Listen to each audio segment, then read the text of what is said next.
Kato nakita nato sa video kakamatauran nakita to kalikayan na nagid mo na siya hulagway sa atong panahon karon.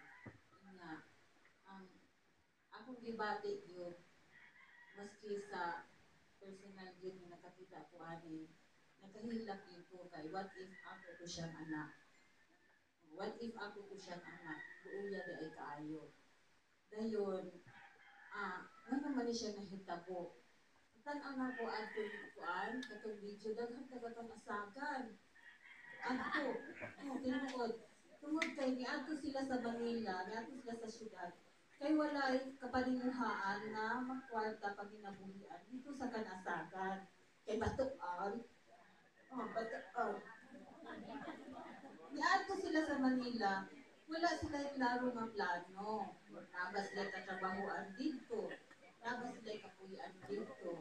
So ang nahitabo, ang abot nila dito, isaligra sila nga naa sila kaubanan.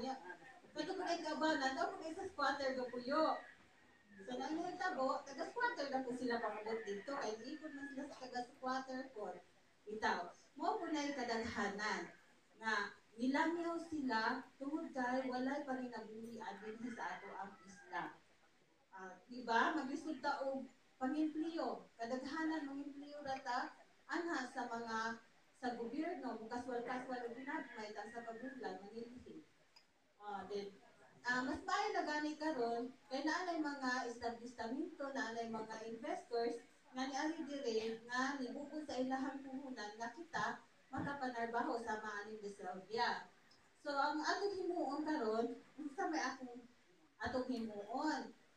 Ato nga kaning proyekto sa project sa Kalahi, himuon ni sa atong barangay. Para unsa man dayon ni? Para unsa man dayon para na makita? Kani siya nga proyekto ha, himuon sa atong barangay aron mapalabo ang atong panginabuhian. So mo nay ato ang tubag, ato nga kalisod. Kay aron katong taas sa Manila, maagahan na tug uli. Sa ulit na mo kay katong ato ang karsada sa una nga baton, sinintado na karon, di na mo mahidog mo. Nya bitaw kay sa kan-asaga na adjud ni kanang mga pamilya nga niuli na gyud. Niuli na gyud sila diri sa kan-asagan niya.